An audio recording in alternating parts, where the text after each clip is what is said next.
எல்லா நல்லவற்றிற்கும் ஆட்சியாளர்கள் பொறுப்பேற்பதைப் போல தவறானவற்றிற்கும் ஆட்சியாளர்கள் தான் பொறுப்பேற்க வேண்டும். அமைச்சரவையை அமைப்பதில் இவர் காட்டுகிற கவனத்தை, கூட்டணியை உருவாக்குவதில் இவர் காட்டுகிற கவனத்தை, கட்சித்தாவல் வரையில் இவருடைய ஆட்கள் காட்டுகிற கவனத்தை, இந்த சட்டம் ஒழுங்கை காப்பாற்றுவதில் கூடுதலாக இவர்கள் காட்டுது. எப்பொழுதுமே ஒன்று, திராவிட முன்னேற்ற கழகம் ஆட்சிக்கு வந்தால் மோசமான ஆட்சியை தரும்.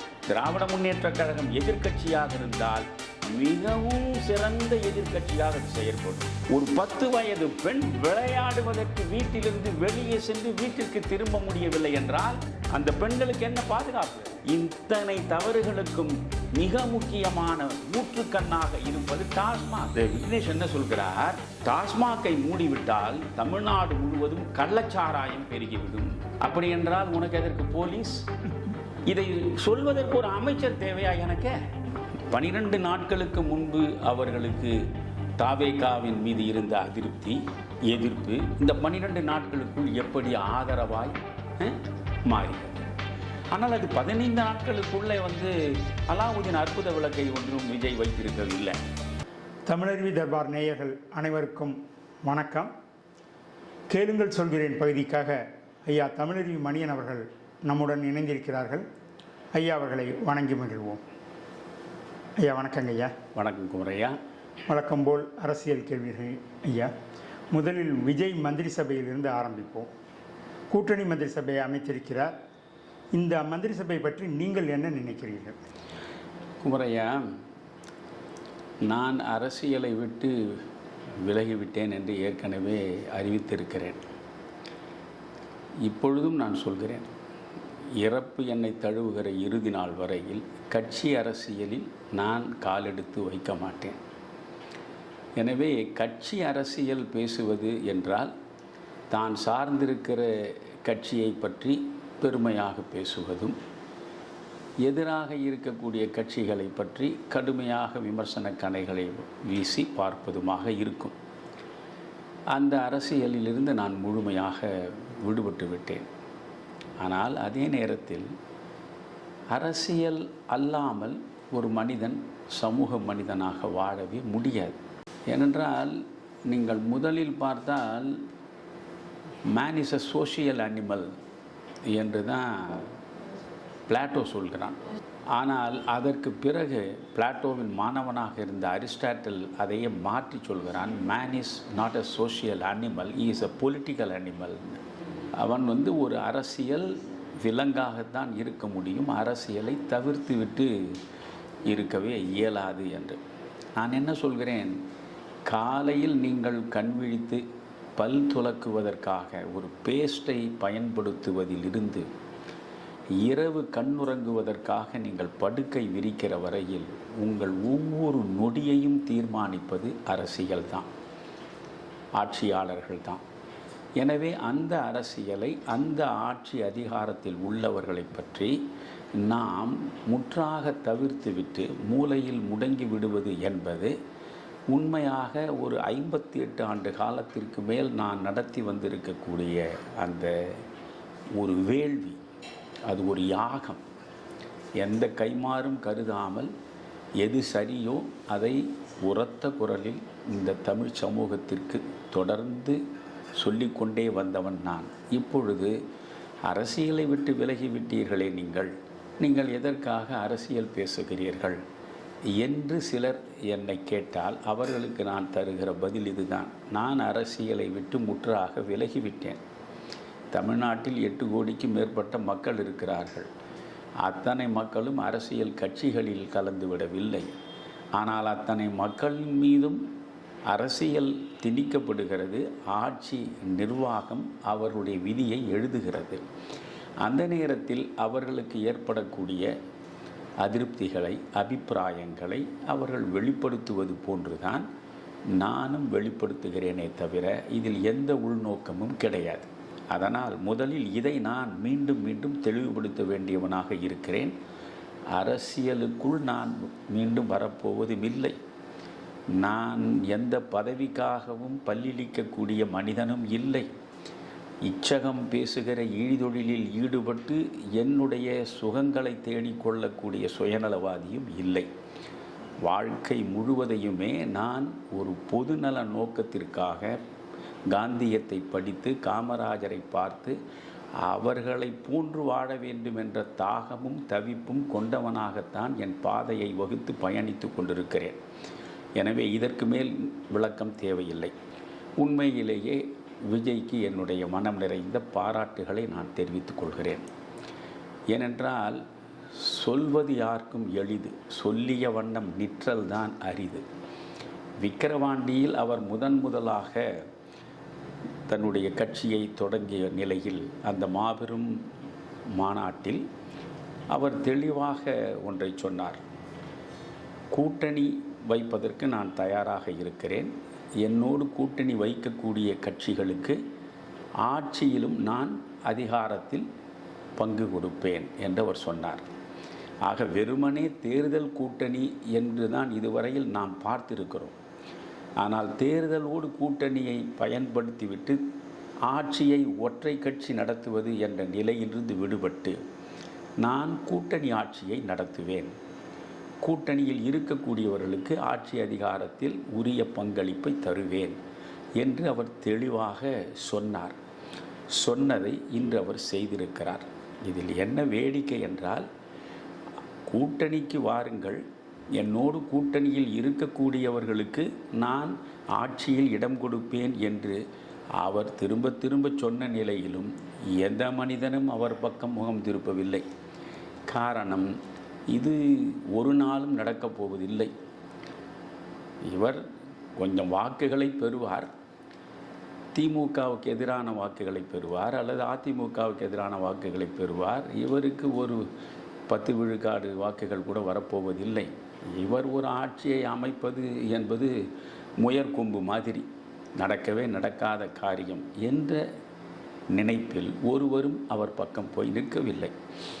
ஆனாலும் அவர் ஒற்றை மனிதனாக களத்திலே நின்று 108 இடங்களில் வெற்றியை பெற்றிருக்கிறார். 108இல் 2 இடங்களில் அவரே நின்றதால் ஒரு இடம் நீங்கள் ராஜினாமா செய்ய வேண்டிய நிர்பந்தம் வந்தது, செய்துவிட்டார். 107 இடங்கள் இருக்கின்றன. இந்த மேஜிக் நம்பர் என்பது 118. இவற்றையெல்லாம் நான் முந்தைய பதிவிலேயே சொல்லியிருக்கிறேன். அப்போ அந்த 118ஐ பெறுவதற்கு என்ன வழி என்று பார்த்து திராவிட முன்னேற்றக் கழகத்தின் கூட்டணியில் இருந்தவர்களையெல்லாம் தன் பக்கம் இழுத்து ஏறக்குறைய இப்பொழுது 120 உறுப்பினர்கள் அவருடைய ஆட்சிக்கு ஆதரவாக இருக்கக்கூடிய சூழலை வளர்த்திருக்கிறார். எனவே இந்த ஆட்சி 2 நாட்கள் தாங்குமா, 2 வாரம் தாங்குமா, 2 மாதம் தாங்குமா என்ற கேள்விக்கு இனி இடமில்லை. இந்த கூட்டணியை இவர் வலிமையாக தொடர்ந்து நடத்தி கொண்டு போனால் இவர்கள் 5 ஆண்டு காலம் முழுமையாக ஆட்சியில் இருக்க முடியும். இதில் ஒரு பிரச்சனையை பார்க்க வேண்டும். அதாவது இந்த அமைச்சரவையை அவர் அமைத்திருக்கிற பொழுது இதுவரையில் இல்லாத மாற்றங்கள் எல்லாம் இந்த தமிழகத்து அரசியலில் நிகழ்ந்திருப்பதை நாம் ஒப்புக்கொண்டு அவரை பாராட்ட வேண்டும். ஏனென்றால் சமூக நீதி என்று திரும்ப உரத்த குரலில் மேடைதோறும் முழங்கியவர் இல்லை விஜய். ஆனால் அவர்தான் உண்மையான சமூக நீதியை தன்னுடைய அமைச்சரவையை உருவாக்குவதில் காட்டியிருக்கிறார். ஏனென்றால் அந்த அமைச்சரவையை நீங்கள் பாருங்கள். இப்பொழுது ஏறக்குறைய 35 பேர் அமைச்சர்களாக இருக்கலாம். ஒட்டுமொத்த சட்டமன்ற உறுப்பினர்கள் எண்ணிக்கையில் 15 விழுக்காடு வரையில் அமைச்சர்களை நியமிக்கலாம். அதன்படி பார்த்தால் இவர்கள் ஒரு 35 பேரைத்தான் அமைச்சர்களாக்க முடியும். இப்பொழுது 35 பேர்களையும் அமைச்சராக்கிவிட்டார்கள். ஒரு முழுமையான அமைச்சரவை உருவாகிவிட்டது. இந்த அமைச்சரவையை பார்க்கிற பொழுது பெரும்பாலானவர்கள் இளைஞர்களாக இருக்கிறார்கள். இது வரவேற்கத்தக்க ஒரு அம்சம். இவர்கள் இளைஞர்களாக இருக்கிறார்கள். அதே நேரத்தில் செங்கோட்டையனை தவிர மற்ற அத்தனை பேருமே புதியவர்கள், ஆட்சி அதிகாரத்திற்கு புதிதாக வந்திருப்பவர்கள், நிர்வாகம் பற்றி சரியாக அறியாதவர்கள். ஆனாலும் கூட அது தவறில்லை. மிகச்சிறந்த IAS அதிகாரிகளை, நேர்மை சார்ந்த நிறைந்த அனுபவம் உள்ள, மக்களுக்கு தொண்டாற்றுவதற்காகத்தான் நாம் இந்த IAS-ஆக அமர்ந்திருக்கிறோம் என்ற உணர்வு உடைய மனிதர்கள் இருக்கிறார்கள். அதுபோன்ற அதிகாரிகளை பக்கத்தில் வைத்துக்கொண்டு அவர்கள் காட்டுகிற வழியில் இந்த அமைச்சர் பெருமக்கள் புதியவர்களாக இருந்தாலும் ஒரு நல்ல நிர்வாகத்தை நிச்சயமாக தர முடியும். எனவே இந்த அமைச்சரவையில் பார்க்கிற பொழுது கண்ணுக்கு தெரிகிற முதல் நல்ல அம்சம் 8 பேர் பட்டியல் வகுப்பை சார்ந்தவர்கள் இடம்பெற்றிருக்கிறார்கள். இதுவரையில் தமிழகத்தினுடைய வரலாற்றில் 8 அமைச்சர்கள் பட்டியல் வகுப்பை சார்ந்தவர்கள் ஆக இருந்தது கிடையாது. எனவே 8 பேர் விடுதலை சிறுத்தைகளில் ஒருவர் சேர்ந்து 8 பேராக இருக்கிறார். 8 பேர் இப்பொழுது பட்டியல் வகுப்பை சார்ந்தவர்களாக இருக்கிறார்கள். இது ஒரு மிக மிக பாராட்டத்தக்க ஒரு அம்சம். பெண்கள் சரிபாதியாக உள்ளவர்கள் மக்கள் தொகையில், அவருடைய குரல் ஒலிக்க வேண்டும். அதனால் இன்றைக்கு 4 பேர் பெண்களும் அமைச்சர்களாக முக்கிய பொறுப்புகளில் அவர்கள் போய் உட்கார்ந்திருக்கிறார்கள். அதை செய்திருப்பதற்காகவும் நாம் விஜயை பாராட்டியாக வேண்டும். பொதுவாகவே திராவிட அரசியல் என்பது பிராமணர்களை முற்றாக புறம்தள்ளி மூலையில் ஒடுக்குவது தான். ஏதோ அவர்கள் பாவப்பட்டவர்களைப் போல, தீண்டத்தகாதவர்களைப் போல அவர்களை ஒதுக்கி வைத்தால்தான் உண்மையான சமூக நீதி என்பது போன்ற ஒரு தவறான கற்பிதத்தை இந்த தமிழகத்து மக்களிடையே தொடர்ந்து கொண்டு வந்து சேர்த்தவர்கள் தான் திராவிட இயக்கத்தில் உள்ளவர்கள். ஆனால் எம்ஜிஆர் இவற்றுக்கெல்லாம் அப்பாற்பட்டவராக இருந்தார். அவர்தான் முதலாக HV ஹண்டே அவர்களை 10 ஆண்டு காலம் அமைச்சராக பொறுப்பில் அமர்த்தினார். அவர் மிகச்சிறந்த டாக்டர். எனவே அனுபவம் செறிந்த அந்த மனிதரை சுகாதார அமைச்சராக அவர் கொண்டு வந்து அமர்த்தினார். எந்த விமர்சனங்களை பற்றியும் அவர் கவலைப்படவில்லை. அவர்தான் பிராமணருக்கு இடம் கொடுத்தார். அதற்கு பிறகு வந்த திராவிட முன்னேற்ற கழக, அண்ணா திராவிட முன்னேற்ற கழக ஆட்சியில் கூட பிராமணர்களுக்கு இடம் கிடையாது. ஜெயலலிதாவின் ஆட்சியில் கூட ஜெயலலிதா எல்லா பிராமண சமூகத்திற்கும் நான் ஒற்றை பிரதிநிதியாக முதல்வர் நாற்காலியில் அமர்ந்திருக்கிறேன் என்ற நிலையில் அவர் இன்னொரு பிராமணரை அமைச்சராக்கவில்லை. இப்பொழுதுதான் முதலாக 2 பிராமணர்கள் அமைச்சர்களாக உட்கார்ந்திருக்கிறார்கள்.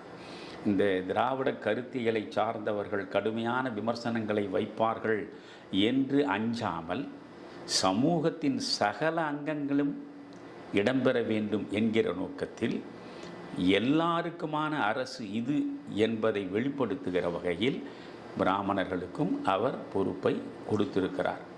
எனவே அமைக்கப்பட்டிருக்கின்ற இந்த அமைச்சரவையை அப்படியே நீங்கள் ஒரு பருந்து பார்வை பார்த்தால் இது மிகச்சிறப்பான முறையில் திட்டமிட்டு அமைக்கப்பட்ட ஒரு நல்ல அமைச்சரவை என்றுதான் என்னால் சொல்ல முடியும். ஐயா, இந்த அமைச்சரவை ஊழலின் நிழல் படியாமல் கரைபடியாமல் தொடருமா? நீங்கள் எப்படி நினைக்கிறீர்கள்? ஊழல் என்பது ஆண்டாண்டு காலமாக ஊறி கிடக்கிற ஒரு விஷயம். அதுவும் குறிப்பாக திராவிட முன்னேற்றக் கழகம் ஆட்சிக்கு வந்த பிறகு, முதல்வராக கலைஞர் அவர்கள் பொறுப்பேற்றதற்கு பிறகு கொஞ்சம் கொஞ்சமாக இந்த ஊழல் வளர்ந்து இன்றைக்கு மிகப்பெரிய வெட்ட முடியாத விருட்சமாக விண்ணை நோக்கி வளர்ந்திருக்கிறது. எனவே இப்படி பூதாகரமாக உருவெடுத்து நிற்கக்கூடிய இந்த ஊழல் என்கிற மரத்தை ஒரு நாளில் நீங்கள் அடியோடு வெட்டி சாய்த்து விட முடியாது. இவர்கள் ஆட்சிக்கு வந்து இப்பொழுதுதான் 15 நாட்கள் ஆகின்றன. இந்த 2 வாரங்களில் ஒரு ஊழலற்ற ஆட்சியை இவர்களால் கொடுக்க முடியுமா என்று கேட்பது ரொம்பவும் அவசரமான ஒரு கேள்வியாகத்தான் நான் கருதுகிறேன். ஆனால் எப்பொழுதும் நான் சொல்லுவேன், இதே கேள்வியை ரஜினிகாந்த் என்னிடம் கேட்டார். ஐயா, நீங்கள் ஊழலற்ற ஆட்சியை தர முடியும் என்று உண்மையில் நினைக்கிறீர்களா என்றார். அவரிடம் சொன்னதை நான் உங்களுக்கு சொல்கிறேன். ஐயா, முதல்வராக அமரக்கூடியவர் ஊழலின் கரை படியாமல் தன்னை காத்து கொள்ள வேண்டும் என்று விரதம் இருக்க வேண்டும். ஊழலற்ற ஒரு நிர்வாகத்தை தருவதுதான் என் வாழ்க்கைக்கான தவம் என்று அவர் யோசிக்க வேண்டும். இதுதான் எனக்கான மக்கள் நலன் சார்ந்த வேள்வி என்று அவர் சிந்திக்க வேண்டும். அவர் நிழலில் கூட ஊழல் கரைபடியாதபடி ஒரு தூய மனிதனாக தன்னை அவர் முதலில் தகுதிப்படுத்தி கொள்ள வேண்டும். எனவே ஊழலின் நிழல்படாத கரைபடியாத கரங்கள் கொண்ட எந்த நிலையிலும் எவனாலும் கரைப்படுத்தி விட முடியாத உள்ளம் கொண்ட ஒருவர் முதல்வராக வர வேண்டும். அதுதான் மிக முக்கியமானது. அப்படி ஒருவர் முதலமைச்சராக வந்துவிட்டால் அவருடைய நோக்கம் ஊழலற்ற நிர்வாகத்தை தருவது என்கிற பொழுது அந்த அமைச்சரவையில் இடம்பெறக்கூடிய ஒவ்வொரு அமைச்சரும் எந்த நிலையிலும் ஊழல் செய்யவே மாட்டார் என்ற உறுதிப்பாட்டை இவர் மனதளவில் கொண்டு பலமுறை ஆய்வு செய்து தகுதிமிக்க மனிதர்களை அவர் அங்கே அமைச்சரவையில் வைக்க வேண்டும். அவர்கள் தவறு செய்தால், ஊழலுக்கு இடம் கொடுத்தால் அடுத்த கணமே அவரை பதவியிலிருந்து நீக்க வேண்டும். என்றால் அரசமைப்பு சட்டம் மிக தெளிவாக அவர்களுக்கு அதிகாரத்தை கொடுத்திருக்கிறது. ஒரு முதலமைச்சர் விரும்பினால் ஒருவரை அமைச்சராக்கலாம், விருப்பமில்லை என்றால் அவரை அமைச்சர் பதவியிலிருந்து அகற்றிவிடலாம். இதையெல்லாம் ஜெயலலிதா கால்பந்து விளையாடுவது போல விளையாடவில்லையா என்ன? எந்த நேரத்தில் யார் அமைச்சராக இருக்க வேண்டும் என்று முதலமைச்சர் விரும்புகிறாரோ உடனே ஆளுநர் அவருக்கு பதவி பிரமாணம் செய்து வைப்பார். எந்த நேரத்தில் இவர் வேண்டாம் என்று சொல்கிறாரோ உடனே ஆளுநர் ஏற்றுக்கொள்வார். எனவே நான் முதலில் ஊழல் செய்ய மாட்டேன் என்ற முடிவுக்கு ஒரு முதல்வர் வர வேண்டும். முக்கியமானது, ஊழல் செய்யக்கூடியவராக ஒருவரும் இருக்கக்கூடாது என்று பார்த்து பார்த்து அமைச்சரவையை அமைக்க வேண்டும். இரண்டாவது, காலநடையில் எப்பொழுதாவது யாராவது ஊழல் நடவடிக்கையில் ஈடுபட்டதாக அறிந்தால் அடுத்த கணமே பதவியிலிருந்து விலக்க வேண்டும். இப்படி ஒரு ஊழலுக்கு எதிரான ஒரு அமைச்சரவை செயின்ட் ஜார்ஜ் கோட்டையில் முதலில் உருப்பெற வேண்டும். இதுதான் மிக முக்கியமானது. செயின்ட் ஜார்ஜ் கோட்டையில் இருந்து தமிழகத்தை நிர்வகிக்கக்கூடிய அமைச்சரவை ஊழலுக்கு அப்பாற்பட்டது என்ற நிலைப்பாட்டில் நின்றுவிட்டால் அந்த அமைச்சரவையின் கீழே இயங்கக்கூடிய அத்தனை ஐஏஎஸ் அதிகாரிகளும் ஊழலுக்கு இடம் தராத சூழலை உருவாக்கியே தீருவார்கள். அவர்கள் ஊழல் செய்கிறார்கள் என்று தெரிந்தால் அடுத்த நிமிடமே அவர்களை வீட்டுக்கு அனுப்ப வேண்டும், பதவி இறக்கம் செய்ய வேண்டும், வேறு இலாக்காவுக்கு மாற்ற வேண்டும். இப்படி அவர்கள் அச்சப்படுகிற, ஏதாவது நீங்கள் ஒன்று பார்க்க வேண்டும். நான் இதை ரொம்ப தெளிவாக சொல்ல விரும்புகிறேன் இந்த நேயர்களுக்கு. எப்பொழுதும் அச்சம் என்பது இரண்டு வகை. ஒன்று மாரல் ஃபியர், இன்னொன்று சோஷியல் ஃபியர். மாரல் ஃபியர் என்பது தார்மீக அச்சம், சோஷியல் ஃபியர் என்பது சமூக அச்சம்.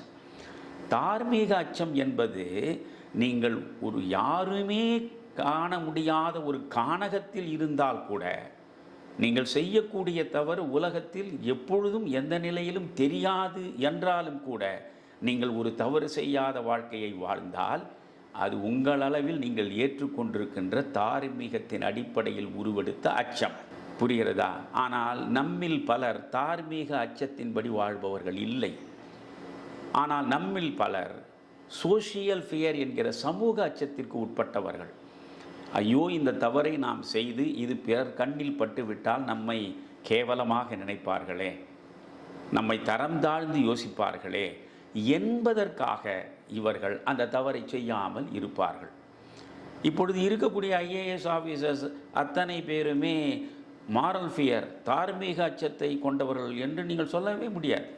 அமைச்சர்களையும் சொல்ல முடியாது. ஆனால் முதலமைச்சர் இதில் மிக தெளிவாக இருக்கிற பொழுது அந்த அமைச்சரவையில் ஊழல் செய்வதற்கான இடம் இல்லை என்கிற நிலையை முதலில் உருவாக்குகிறார். அமைச்சரவை இப்படி இருக்கிற நிலையில் எந்த ஊழலும் செய்ய முடியாது, செய்தால் நம்முடைய நிலை மிக மோசமாக போய்விடும் என்கிற அச்சத்திற்கு உட்படுகிற அதிகாரிகள் ஊழலுக்கு இடம் தராமல் பார்த்து கொள்வார்கள். எனவே செயின்ட் ஜார்ஜ் கோட்டையிலிருந்து தொடங்க வேண்டும். கடைசி வரையில் கொஞ்சம் கொஞ்சமாக இந்த ஊழலற்ற ஒரு நிர்வாக அமைப்பை ஒரு 2 ஆண்டுகளுக்குள்ளேயே முழுமையாக ஒரு முதல்வர் நினைத்தால் உருவாக்க முடியும். ஊழல் என்பது எப்படியும் நடக்கும். அதை கண்காணிப்பது என்பது அவ்வளவு எளிதான காரியம் இல்லை. அதற்காகத்தான் இந்த ஊழல் பற்றி நான் யோசிக்கிற பொழுதெல்லாம் தவிர்க்க முடியாமல் எனக்கு அப்துல் ரஹ்மான் எழுதிய ஒரு புது கவிதை நினைவில் நிழலாடும். ஒரு வீடு, அந்த வீட்டில் ஏராளமான மரங்கள் வைக்கப்பட்டிருக்கின்றன. அந்த வீட்டின் முன்புற தோட்டத்தில் சுற்றி காம்பவுண்ட் சுவர் இருக்கிறது. அந்த காம்பவுண்ட் சுவருக்கு அடுத்து இன்னொரு பங்களா. அந்த பங்களாவில் உள்ளவரும் முன்பக்கம் ஏராளமான மரங்களை வளர்த்து வைத்திருக்கிறார். இந்த பங்களாவில் இருக்கக்கூடிய ஒரு மரம் நன்றாக ஓங்கி உயர்ந்து வளர்ந்து கிளை பரப்புகிறது. அப்படி அது கிளை பரப்புகிற பொழுது இந்த பங்களாவின் காம்பவுண்டில் இருந்து அடுத்த பங்களாவின் பக்கம் அதனுடைய கிளைகள் சென்று சேருகின்றன. அந்த கிளைகள் அந்த பக்கம் போய் அடர்ந்து கிடக்கக்கூடிய நிலையில் சூரிய வெளிச்சம் தடுக்கப்படுகிறது, கீழே நிழல் படுகிறது. நிழல் படிந்த நிலையில் அந்த இடத்தில் தாவரங்கள் வளர்வதற்கான வாய்ப்பு கிடையாது. இதை அந்த பக்கத்தில் இருக்கக்கூடிய பங்களாவின் தோட்டக்காரன் பார்க்கிறான். அடுத்த வீட்டில் இருக்கக்கூடிய மரம் அங்கிருந்து இந்த பக்கம் கிளை பரப்பி நிழல் தருகிறது. இது நீடித்தால் இந்த இடத்தில் இருக்கக்கூடிய செடிகள் சூரிய வெளிச்சம் இல்லாமல் பட்டு போய்விடும். எனவே இவற்றை பாதுகாக்க வேண்டும், இல்லை என்றால் எஜமான் என்னை மீது நடவடிக்கை எடுப்பார் என்று இவன் நினைத்து அவசரமாக அத்துமீறல் செய்திருக்கக்கூடிய அந்த கிளைகளை எல்லாம் இவன் வெட்டி போடுகிறான். அப்படி வெட்டி போடுகிற பொழுது மரம் வெட்டுகிற தோட்டக்காரனிடம் பேசுவதாகத்தான் இந்த கவிதை. இந்த மரம் பேசுகிறது தோட்டக்காரனை பார்த்து, வேலிக்கு வெளியே தலையை நீட்டும் என் கிளைகளை வெட்டும் தோட்டக்காரனே, வேலிக்கு அடியில் நழுவும் என் வேர்களை நீ என்ன செய்வாய்? உன் கண்ணுக்கு தெரிகிறது என்னுடைய அத்துமீறல், அதனால் அந்த கிளைகளை வெட்டி விடுகிறாய். ஆனால் உன் கண்ணுக்கு தெரியாமல் மண்ணுக்குள் நான் ஊடுருவி வருகிறேனே, அப்படி மண்ணுக்குள் ஊடுருவி வரக்கூடிய அந்த வேர்களை உன்னால் என்ன செய்ய முடியும் என்று மரம் கேட்பதாக ரகுமான் கவிதை எழுதியிருப்பார். இந்த கவிதை எதற்காக எழுதப்படுகிறது? இந்த கவிதையினுடைய உட்கிடக்கை என்ன? இதனுடைய நோக்கம் என்ன என்றால், மேஜைக்கு மேலே லஞ்சம் வாங்கினால் அதை தடுக்கக்கூடிய சட்டமே யாரும் அறியாமல் மேஜைக்கு அடியில் நான் லஞ்சம் வாங்கினால் இந்த சட்டம் என்ன செய்யும்? இந்த கேள்விதான் அந்த கவிதையில் இருக்கிறது. ஆகவே வெளிப்படையாக மற்றவருக்கு தெரிகிறார் போல் லஞ்சம் வாங்கி சிக்கிக்கொள்வது என்பது ஒன்று, எவனுக்கும் தெரியாமல் மிக மறைமுகமாக தேர்ந்த உத்திகளோடு லஞ்சத்தில் கொழுத்து கிடப்பது இன்னொன்று. அப்படி கொழுத்து கிடப்பவர்கள் தான் இன்றைய அரசியல்வாதிகள். இன்றைய அரசியல்வாதிகளை பற்றி பொதுவான பார்வை என்ன? காந்தர்வன் என்கிற ஒரு கம்யூனிஸ்ட் இயக்கத்தை சார்ந்த மிக அற்புதமான கவிஞர், அவர் மறைந்து விட்டார். அவர் ஒரு கவிதை எழுதியிருந்தார். அதை நான் எங்கே போகிறோம், நாம் தொடர் எழுதும் பொழுது ஒரு அத்தியாயத்திற்கும் ஒரு கவிதையை போடுவேன். அதில் இந்த கவிதையை போட்டிருந்தேன். தேசமே எரிந்து சாம்பலானாலும் அந்த சாம்பலை விற்று சம்பாத்தியம் செய்யக்கூடியவர்கள் அரசியல்வாதிகள். தேசமே எரிகிறது, தேசமே எரிந்து கருகி சாம்பலானாலும் அந்த சாம்பலை விற்று சம்பாத்தியம் செய்யலாம் என்று நினைப்பவன் தான் அரசியல்வாதி என்று பேசக்கூடிய நிலைதான் இன்றைக்கு இருக்கிறது. எனவே இப்படிப்பட்ட அவலம் செறிந்த சூழலில் ஊழலே இல்லாமல் ஒரு ஆட்சியை நடத்துவது என்பது மிகவும் கடினமான ஒன்றுதான். காமராஜர் இருந்தார் என்றால் காமராஜர் ஊழலற்றவர். காமராஜர் உருவாக்கிய அமைச்சரவையில் 8 பேர் தான், 8 பேரும் ஊழலற்றவர்கள். ஊழலுக்கு இடம் தந்துவிட்டால் அடுத்த கணம் என்ன நிகழும் என்பதை அவர்கள் அறிவார்கள். எனவே முதல்வராக வந்திருக்கக்கூடிய நம்முடைய விஜய் தெளிவாக சொல்லிவிட்டார் ஏற்கனவே, நான் ஊழல் அற்ற நிர்வாகத்தை தருவேன், நம்புங்கள். ஏனென்றால் ஊழல் செய்துதான் பணத்தை சம்பாதிக்க வேண்டிய நிலையில் நான் இல்லை. ஏற்கனவே போதுமான அளவுக்கு நான் பணத்தை சம்பாதித்து விட்டேன். எனவே என்னால் ஊழலற்ற நிர்வாகத்தை தர முடியும் என்று அவர் உரத்த குரலில் வெளிப்படுத்தி இருக்கிறார். அதை நான் வரவேற்கிறேன். அவர் ஊழலற்றவராக இருப்பார். ஆனால் அவர் மட்டுமே ஊழலற்றவராக இருப்பதனால் ஒரு பயனும் இல்லை. அவர் அமைச்சரவையில் உள்ள ஒவ்வொருவரும் ஊழலின் நிழல் படியாதவராக இருப்பார்களா? அது $1 மில்லியன் கேள்வி. ஏனென்றால் அதில் உள்ள சில பேர் மீது எனக்கு சந்தேகங்கள் இருக்கின்றன. அவர்கள் தார்மீக ஒழுக்கத்திற்கு உட்பட்டு நெறிசார்ந்த வாழ்வை வாழக்கூடியவர்களா என்பதை அவர்களுடைய பின்புலத்தை பார்க்கிற பொழுது எனக்கு அந்த சந்தேகம் வருகிறது. எனவே விஜய் நினைக்கலாம் ஊழலற்ற ஆட்சியை தர வேண்டும் என்று. ஆனால் அந்த அமைச்சரவையில் உள்ள அத்தனை பேரும் விஜயினுடைய எண்ணத்திற்கு ஏற்ப நடப்பார்களா என்பதை காலநடையில்தான் நாம் கண்டெடுக்க வேண்டும். அப்படி அவர்கள் நடந்தால் உண்மையிலேயே தமிழ்நாட்டில் ஒரு புதிய விடியல் உருவெடுத்திருக்கிறது. பொற்காலம் உருவெடுத்திருக்கிறது. மக்கள் அத்தனை பேரும் மண்ணில் விண்ணை காணக்கூடியவர்களாக மாறிவிட்டார்கள் என்று நாம் மகிழ்ச்சி அடையலாம். ஐயா, அப்படி பார்த்தோம் என்றால் திராவிட முன்னேற்றக் கழக ஆட்சியில் நடந்த கொலை, பாலியல் பிறழ்வுகள் இந்த ஆட்சியிலும் தொடர்கிறதே. அதாவது குமரையா, நான் மீண்டும் ஒரு ஓமையை சொல்லி இந்த செய்திக்கு வருகிறேன். இப்பொழுது ஒரு தோட்டம் இருக்கிறது. அந்த தோட்டத்தில் பூச்சி அடித்து விடுகிறது. நன்றாக மாம்பழம் காய்ப்பது என்றால் வைக்கல, சில நேரங்கள் பூச்சடித்து விட்டால் சரியாக காய்க்காது இல்லையா? எனவே என்ன இந்த முறை சரியான விளைச்சல் இல்லையே என்று அந்த விவசாயி பார்க்கிற பொழுது, ஐயையோ மரம் முழுவதும் பூச்சடித்திருக்கிறது என்பதை அவர் அறிந்து கொள்கிறார். பூச்சடித்திருக்கிறது என்பதற்காக இவர் பூச்சி மருந்தை கொண்டு வந்து கிளைகளின் மீதும் இலைகளின் மீதும் அடிப்பதனால் ஒரு பயனும் இல்லை. மரத்தின் வேரில் நீங்கள் மண்ணை தோண்டி வேருக்குள் சென்று அந்த மருந்தை வைக்க வேண்டும். ஏனென்றால் மரத்திற்கு ஆதாரமே வேறு. அந்த வேரில் நீங்கள் பூச்சி மருந்து அடித்தால் பூச்சி பிடிப்பதிலிருந்து மரம் தப்பலாம். ஆனால் தொடர்ந்து என்ன நடக்கிறது? இலையிலும் கிளையிலும் பூச்சி மருந்து அடிக்கிற வேலை தான் நடக்கிறதே தவிர வேருக்குள் இவர்கள் சென்று பூச்சி மருந்து அடிக்கிற சூழலில் இல்லை. இதை முதலில் விஜய் புரிந்து கொள்ள வேண்டும். அதாவது இப்பொழுதுதான் வந்திருக்கிறார்கள்.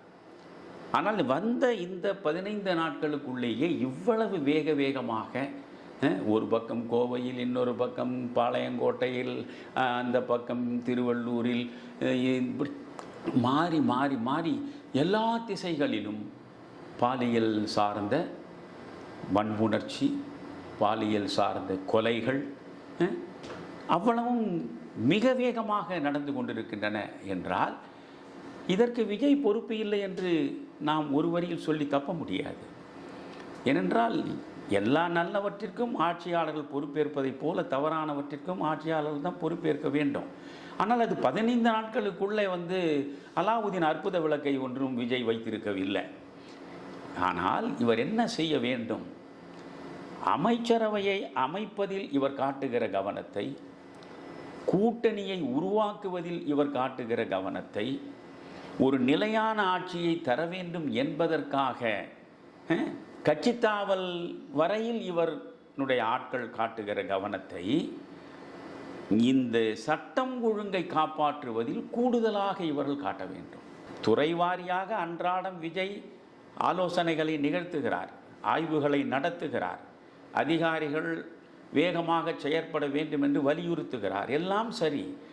ஆனால் கலைஞர் ஒரு முறை சொன்னது போல போலீஸ் இலாக்காவினுடைய ஈரல் கெட்டு கிடக்கிறது. இப்பொழுதே நீங்கள் பாருங்கள், 700க்கும் மேற்பட்ட மது கடைகள், வழிபாட்டு தலங்களும் பள்ளி கூடங்களும் இருக்கக்கூடிய இடங்களில் அகற்றப்படும் என்று அவர் ஆணையிட்டார். ஆனால் இதுவரையில் 700 இடங்களிலும் கடைகள் மூடப்படவில்லை என்கிறார்கள். 150 இடங்களிலே தான் கடைகள் மூடப்பட்டிருக்கின்றன என்று சொன்னால் இதற்கு யார் பொறுப்பு? ஆணை அவர் இடுவார். செய்ய வேண்டிய இடத்தில் இருப்பது காவல்துறை தானே. காவல்துறை கண்காணிக்க வேண்டும் அல்லவா? அப்படி செய்யாமல் போயிருந்தால் அவர்களை தண்டனைக்கு உட்படுத்த வேண்டும் அல்லவா? எனவே காவல்துறை கெட்டு கிடக்கிறது. இந்த காவல்துறையின் மீது மிக அதிகமான கவனத்தை அவர் செலுத்த வேண்டும். இப்பொழுது என்ன நடக்கிறது என்பதை நீங்கள் தெளிவாக புரிந்து கொள்ள வேண்டும். தயவு செய்து நேயர்கள் இந்த இடத்தில் ஆட சிந்திக்க வேண்டும் என்று நான் அன்புடன் வேண்டிக் கொள்கிறேன். இவையெல்லாம் இந்த அரசுக்கு நான் அளிக்கக்கூடிய ஒரு சாமானியன் பரிந்துரை என்பதுதான். நான் ஏதோ ஒரு மிகப்பெரிய மேதை, மிகப்பெரிய ஞானி, அதனால் நான் இதை சொல்கிறேன் என்று அல்ல. நான் ஒரு சாமானியனாக என் மனதில் பட்டதை நான் இந்த அரசுக்கு சொல்கிறேன். மக்களும் சிந்திக்க வேண்டும் என்று வேண்டிக் கொள்கிறேன். இப்பொழுது நீங்கள் என்ன, நேற்றும் ஸ்டாலின் என்ன சொன்னாரோ அதைத்தான் இன்றைக்கு விஜய் சொல்கிறார். ஸ்டாலின் என்ன சொன்னார்? போதைப் பொருள்களே இல்லாத தமிழகத்தை நான் உருவாக்குவேன் என்றார். போதைப் பொருள்கள் இல்லாத தமிழகத்தை உருவாக்குவதென்றால் முதலில் நீங்கள் டாஸ்மாக் கடைகளை அல்லவா மூட வேண்டும். அப்படி என்றால் இவர்கள் என்ன நினைக்கிறார்கள்? சாராயத்திற்கும் போதைக்கும் சம்பந்தமே இல்லை என்று நினைக்கிறார்களா? இப்பொழுது விஜய் ஆட்சி காலத்தில் போதைப் பொருள்களை நாம் கடுமையாக கண்டெடுத்து அவற்றை தடை செய்ய வேண்டும் என்று சொல்கிறாரே தவிர டாஸ்மாக் கடைகளை முழுவதுமாக மூடுவோம் என்று சொல்லவில்லையே. யோசித்து பார்க்க வேண்டும். எங்கிருந்து தவறுகள் தொடங்குகின்றன? ஒரு 10 வயது சிறுமியை கற்பழிப்பதற்கு ஒருவன் செல்கிறான், வன்புணர்ச்சியில் ஈடுபடுகிறான் என்றால் சாதாரண மனோநிலையில் உள்ள மனிதன் அதை செய்ய மாட்டான். 80 வயதான மூதாட்டியிடம் வன்புணர்ச்சி செய்ய ஒருவன் புறப்படுகிறான் என்றால் சாதாரண மனோநிலையில் உள்ளவன் அதை செய்ய மாட்டான். இதை செய்வதற்கு முன்பு அவன் என்ன செய்கிறான் என்பதைத்தான் பார்க்க வேண்டும். தமிழ்நாடு முழுவதும் அரங்கேறக்கூடிய எந்த கற்பழிப்பானாலும், எந்த பாலியல் பலாத்காரமானாலும், எந்த கொலையானாலும் அதற்கு முன்பு சாராய கடையில் போய் அவன் வேண்டிய சரக்கை ஏற்றிக்கொண்டு ஒரு மயங்கிய நிலையில் தன்னை உருவாக்கி கொண்டுதான் இந்த காரியங்களில் ஈடுபடுகிறான். எனவே வேருக்கு மருந்தடிப்பது எவ்வளவு முக்கியமோ அதுபோல முதலில் இத்தனை தவறுகளுக்கும் மிக முக்கியமான ஊற்றுக்கண்ணாக இருப்பது டாஸ்மாக். வீதிதோறும் சாராய கடைகளை திறந்து வைத்திருக்கிறீர்கள். நினைத்த நேரத்தில் ஒருவன் சென்று எவ்வளவு வேண்டுமானாலும் வாங்கி குடிக்கலாம். ஒருவனுக்கு இவ்வளவுதான் என்று வரையறை வைத்திருக்கிறீர்களா? நான் கேட்கிறேன். கேட்டால் உடனே என்ன சொல்கிறீர்கள்? டாஸ்மாகை மூடிவிட்டால் 50,000 கோடி ரூபாய்க்கு மேல் வருவாய் இல்லாமல் போய்விடுமே, ஏற்கனவே நிதி நிலையில் தள்ளாடி கொண்டிருக்கிறதே அரசு என்று இவர் சொல்கிறார். நேற்று அவர்களும் அதைத்தான் சொன்னார்கள், ஜெயலலிதாவும் அதைத்தான் சொன்னார், விஜயும் இதைத்தான் சொல்லப் போகிறார். நான் என்ன கேட்கிறேன், முதலில் நீங்கள் வெள்ளை அறிக்கை தரப்போகிறேன் என்று சொல்கிறீர்கள். வெள்ளை அறிக்கை கொடுங்கள். 10 லட்சம் கோடிக்கு மேல் கடன் இருக்கிறது என்றால் அது அரசுக்கான கடன் அல்ல, இந்த தமிழ்நாட்டில் உள்ள ஒவ்வொருவனுடைய தலை மீதும் சுமத்தப்பட்டிருக்கிற கடன். ஏற்கனவே 10 லட்சம் கோடி கடன் இருக்கிறது. விஜய் கொடுத்திருக்கக்கூடிய அறிவிப்புகளின் அப்படியே நீங்கள், ஏனென்றால் இதை செய்தீர்களா, அதை செய்தீர்களா, 500க்கு மேற்பட்ட வாக்குறுதிகளை வழங்கினீர்களே, வழங்கிய வாக்குறுதிகளில் 50 வாக்குறுதிகளை கூட நீங்கள் ஒழுங்காக நிறைவேற்றவில்லையே என்று ஊர்தோறும் முழங்கியவர் தானே விஜய். எனவே இப்பொழுது விஜய் ஒரு வாக்குறுதியை வழங்குகிற பொழுது இதை செய்தாக வேண்டும். இல்லை என்றால் அந்த கேள்வி திராவிட முன்னேற்ற கழகத்திலிருந்து வரும். எப்பொழுதுமே ஒன்று, திராவிட முன்னேற்ற கழகம் ஆட்சிக்கு வந்தால் மோசமான ஆட்சியை தரும். திராவிட முன்னேற்ற கழகம் எதிர்க்கட்சியாக இருந்தால் மிகவும் சிறந்த எதிர்க்கட்சியாக அது செயற்படும். இது அதனுடைய குணாம்சம். எனவே அவர்கள் கண்கொத்தி பாம்பாக பார்த்து கொண்டே இருப்பார்கள். நீங்கள் என்னென்ன வாக்குறுதிகளை வழங்கி இருக்கீங்களோ அந்த வாக்குறுதியை நிறைவேற்ற வேண்டும். நீங்கள் தினமலரில் இவர் கொடுத்த வாக்குறுதிகள் அனைத்தையுமே பட்டியல் போட்டு ஒவ்வொரு வாக்குறுதியையும் நிறைவேற்றினால் எவ்வளவு கூடுதல் செலவாகும் என்று அவர்களே குறிப்பிட்டு ஆண்டுக்கு 60,000 கோடி ரூபாய் செலவாகும். 6 சிலிண்டர் இலவசமாக கொடுப்பதிலே இருந்து இப்படி வரிசையாக அவர் கொடுத்திருக்கக்கூடிய அத்தனை வாக்குறுதிகளையும் வைத்துக்கொண்டு மகளிருக்கு 2,500 ரூபாயிலே இருந்து பார்த்தால் ஒவ்வொரு ஆண்டும் 60,000 கோடி ரூபாய்க்கு மேல் நீங்கள் மேலும் சுமை கூடுகிறது. இதற்கு என்ன செய்ய போகிறீர்கள்? இதை காரணமாக காட்டி நீங்கள் டாஸ்மாக் கடையை மூடாமல் இருப்பது என்பது சரியல்ல. நான் என்ன சொல்கிறேன், நிதி மேலாண்மை மிக ஒழுங்காக இருக்க வேண்டும். அதுதான் மிக முக்கியமானது. சான்றாக ஒன்று சொல்கிறேன். இப்பொழுது கல்வித்துறை, பள்ளி கல்வி எடுத்துக்கொள்ளுங்கள். பள்ளி கல்விக்கு சென்ற பட்ஜெட்டில் 48,000 கோடி ரூபாய் ஒதுக்கப்பட்டிருக்கிறது. இந்த மொத்த பட்ஜெட்டு 3,40,000 கோடி. இந்த 3,40,000 கோடியில் 27% அரசு ஊழியர்களுக்கும் ஓய்வூதியதாரர்களுக்கும் வழங்கப்பட்டு விடுகிறது. இதனால் எந்த விதமான வளர்ச்சிக்கான திட்டமிடலோ அந்த திட்டமிடலுக்கான செலவோ இல்லை.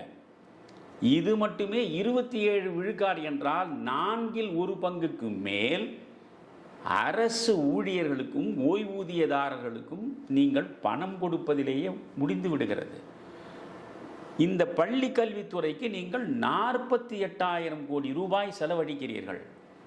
இன்றும் தமிழ்நாட்டில் விஜய் ஒரு சுற்றுலா வரட்டும், எத்தனை பள்ளிக்கூடங்களில் காம்பவுண்ட் சுவர்கள் இருக்கின்றன, எத்தனை பள்ளிக்கூடங்களில் கழிப்பறைகள் இருக்கின்றன, எத்தனை பள்ளிக்கூடங்களில் கரும்பலகைகள் இருக்கின்றன. அடிப்படை தேவைகளாக இருக்கக்கூடிய அனைத்துமே ஒரு அரசு பள்ளியில் இல்லாததனால்தான் ஏழ்மை நிலையில் வாடக்கூடிய பெற்றோர் கூட தங்கள் பிள்ளைகள் தனியார் பள்ளியில் படிக்க வேண்டும் காசு போனாலும் பரவாயில்லை என்று நினைக்கக்கூடிய நிலைதானே இன்று வரை நீடிக்கிறது. அப்படி என்றால் இந்த 48,000 கோடி எப்படி செலவாகிறது? அதில் 50 விழுக்காடு கொள்ளையடிக்கப்படும். இது போன்று எங்கெல்லாம் நீங்கள் பட்ஜெட் போடுவது பெரிதல்ல, இதற்கு 48,000 கோடி, அதற்கு 60,000 கோடி, இதற்கு 50,000 கோடி என்று ஒதுக்குவது பெரிதல்ல. நானும் திட்டக்குழுவில் இருந்தவன் தான். ஒதுக்குவது என்பது 2 வகை. அதாவது மக்கள் நலனுக்கான திட்டங்களுக்கு ஒதுக்குவது பாதி, தங்கள் சொந்த நலனுக்காக யாருக்கும் தெரியாமல் ஒதுக்கிக் கொள்வது என்பது மீதி. இதுதான் தொடர்ந்து நடந்து கொண்டிருக்கிறது. நீங்கள் நிதி மேலாண்மையை ஒழுங்காக வைத்துக்கொண்டு எல்லா செலவினங்களையும் கூர்மையாக பார்த்து ஒவ்வொன்றினுடைய செலவையும் குறைக்க வேண்டும். ஆகக்கூடிய செலவுக்கு ஏற்றாற்போல் காரியங்கள் நடக்கிறதா என்று கண்காணிக்க வேண்டும். இவையெல்லாம் மிக மிக முக்கியமான நிர்வாகம் சம்பந்தப்பட்டவை. அதனால தான் அரிஸ்டாட்டில் சொன்னால் பாலிட்டிக்ஸ் இஸ் மாஸ்டர் சயின்ஸ் என்றான். அது ஒன்றும் விளையாட்டு விவகாரம் இல்லை, மாஸ்டர் சயின்ஸ், தலைமை சார்ந்த அறிவியல். அது எல்லா மக்களுக்குமான நன்மைகள் சென்று சேர வேண்டும் என்றால் அதற்கு நீங்கள் ஆழ சிந்தித்து ஒவ்வொன்றாக செயற்படுத்த வேண்டும். காமராஜர் ஆட்சிக்கு 1954 வருகிற பொழுது மொத்த பட்ஜெட்டே 41 கோடி. 1963 ஆட்சியை விட்டு கீழே இறங்குகிற பொழுது மொத்த பட்ஜெட்டே 121 கோடி. 49 கோடியிலிருந்து 121 கோடிக்குள்ளே தான் இத்தனை அணைகள், இத்தனை மின் உற்பத்தி நிலையங்கள், இத்தனை தொழிற்சாலைகள், இத்தனை பள்ளிக்கூடங்கள், எத்தனை சாதனைகள். அதனால்தான் இன்று வரை காமராஜ் ஆட்சி என்று சொல்கிறோம். 49 கோடியிலிருந்து 121 கோடிக்குள் இவ்வளவு சாதனை. இன்றைக்கு 3,40,000 கோடி. விஜய் என்கிற ஒரு தனி மனிதன் கீழே இன்றைக்கு 3,40,000 கோடி ஒரு ஆண்டுக்கு செலவழிக்கக்கூடிய இடத்தில் அவர் அமர்ந்திருக்கிறார். அப்படி என்றால் 5 ஆண்டு காலம் ஆண்டால் என்ன கணக்கு? ஏறக்குறைய 20 லட்சம் கோடி. ஒரு 20 லட்சம் கோடி 5 ஆண்டு காலத்தில் செலவழிக்கக்கூடிய நாற்காலி அது. அந்த நாற்காலியில் நீங்கள் அமர்ந்து கொண்டிருக்கிறீர்கள். முதலில் மக்களுக்கு தேவை 2,500 ரூபாய் அல்ல. எந்த மகளிர் உங்களை பார்த்து 2,500 ரூபாய் கேட்டார்? எந்த மகளிர் ஸ்டாலினை பார்த்து 1000 ரூபாய் கேட்டார்? எந்த மகளிர் இலவசமாக எங்களுக்கு பஸ் விடுங்கள் என்று கேட்டார்கள்? நீங்களாக வாக்குகளை பெறுவதற்காக நீங்கள் நடத்திய நாக்கு யாகத்தினுடைய விளைவு இது. நீங்கள் 2,500 ரூபாய் பெண்களுக்கு கொடுப்பது பெரிதல்ல, பெண்களுக்கான பாதுகாப்பை உருவாக்குவது தான் மிக முக்கியமானது. ஒரு 10 வயது பெண் விளையாடுவதற்கு வீட்டிலிருந்து வெளியே சென்று வீட்டிற்கு திரும்ப முடியவில்லை என்றால் அந்த பெண்களுக்கு என்ன பாதுகாப்பு? நீங்கள் அங்கேதான் முதலில் சிந்திக்க வேண்டும். நீங்கள் வெளிப்படைய உங்கள் மீது பெண் மக்கள் தான் ஏராளமாக நம்பிக்கை கொண்டிருக்கிறார்கள். பெண் மக்கள் தான் ஏராளமாக தாங்களே வந்து வாக்குகளை உங்களுக்கு வழங்கி இன்றைக்கு ஆட்சி நாற்காலியில் அமர்த்தி இருக்கிறார்கள். எனவே அந்த பெண் மக்களுடைய பாதுகாப்பு முன்பு இல்லை. உங்களால் அந்த பாதுகாப்பு நிச்சயமாக வழங்கப்படும் என்ற நம்பிக்கை அவர்களுக்கு இன்னமும் இருக்கிறது. எனவே இந்த நம்பிக்கை நலிவடைந்து விட்டால் கருகி கிடக்கக்கூடிய திமுக மறுபடியும் துளிர்விட்டு விடுமே என்கிற கவலை எனக்கு இருக்கிறது. குறைந்தது இன்னும் 10 ஆண்டு காலமாவது ஒரு நல்லாட்சியை விஜய் வழங்கினால் திராவிட முன்னேற்றக் கழகம் கொஞ்சம் கொஞ்சமாக கண்மூடிவிடும். அண்ணா திராவிட முன்னேற்றக் கழகமும் இருக்குமிடம் தெரியாமல் போய்விடும். மாற்று அரசியல் முழுமையாக வளர்வதற்கான வாய்ப்பு வரும். ஆனால் அதை நீங்கள் உருவாக்க வேண்டும் என்றால் மக்களுடைய நம்பிக்கைக்குரிய நாயகனாக உங்களை நீங்கள் காட்ட வேண்டும். இன்றைக்கு சட்டம் ஒழுங்கு சீர்படவில்லை. இதற்கு முக்கிய காரணம் இந்த டாஸ்மாக் கடைகளை மூடாத வரையில் நீங்கள் எந்த விதமான பாலியல் பலாத்காரத்தையும் எந்த விதமான கொலையையும் நீங்கள் முழுவதுமாக தவிர்த்து விட முடியவே முடியாது. சரி, சாராயம் நீங்கள் டாஸ்மாக் கடைகளை மூடச் சொல்கிறீர்கள் மணியன்.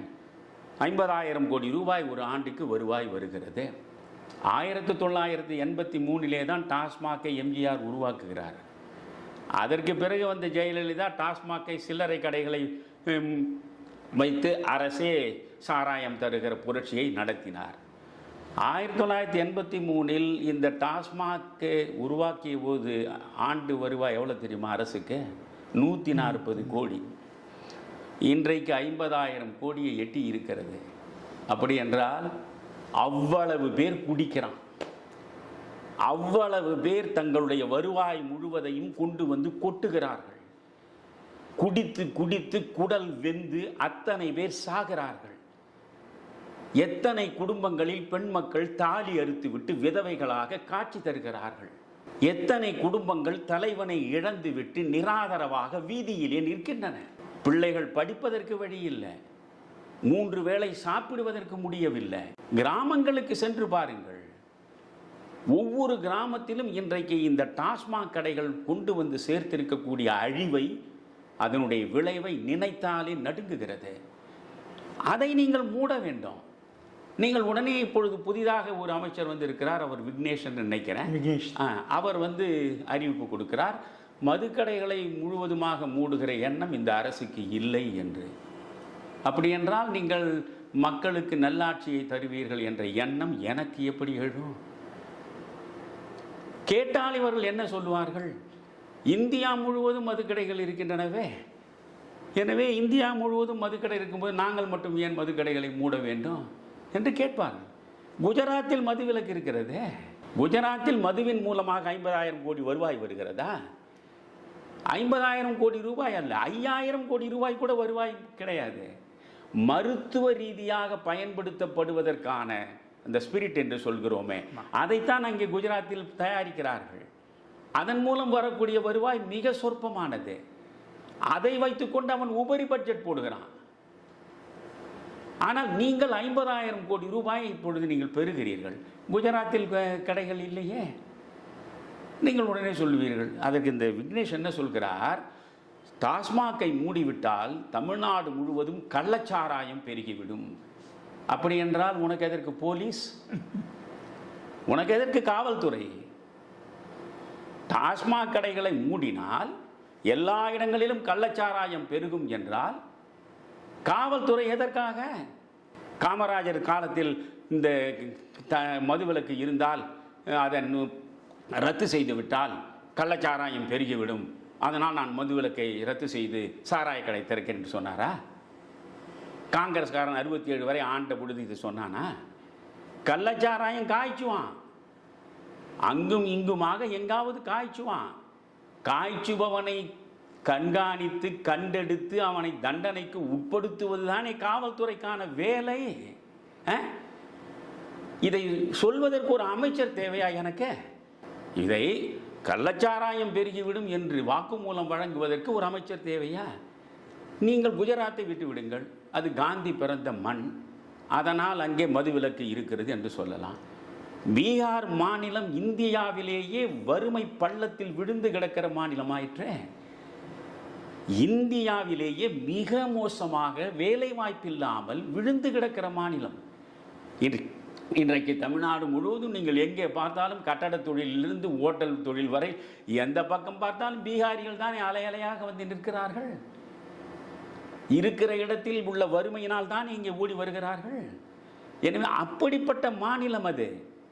அந்த மாநிலத்தில் குடித்து குடித்து குடித்து கூலி தொழிலாளிகள் குடல் வெந்து செத்ததோடு ஒவ்வொரு குடும்பத்திலும் இருக்கக்கூடிய பெண்கள் கண்ணீர் விட்டதை பார்த்து தான் நிதிஷ்குமார் தான் முதலமைச்சராக இருக்கிற நிலையில் பூரண மதுவிலக்கை கொண்டு வந்தார்.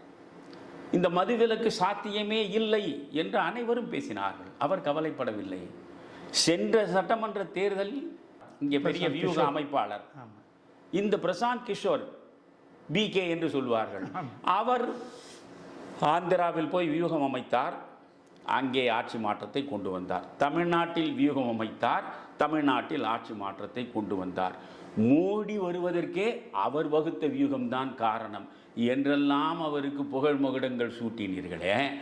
அவர் தன்னுடைய சொந்த மாநிலத்தில் தானே ஒரு கட்சியை தொடங்கி ஆட்சியை பிடிப்பதற்கு முயன்றார்.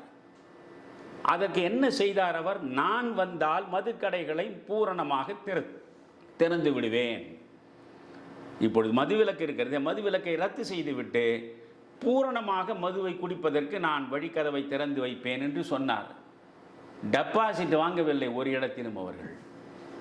ஏன் காரணம் தெரியுமா? நிதிஷ்குமார் தொடர்ந்து அங்கே பீகாரில் வெற்றி கனியை சுவைத்ததற்கு மிக முக்கியமான காரணம் இந்த மதுவிலக்கை அவர் கொண்டு வந்ததனால் குடும்ப வன்முறைகள் மிகப்பெரிய அளவுக்கு குறைந்து விட்டன.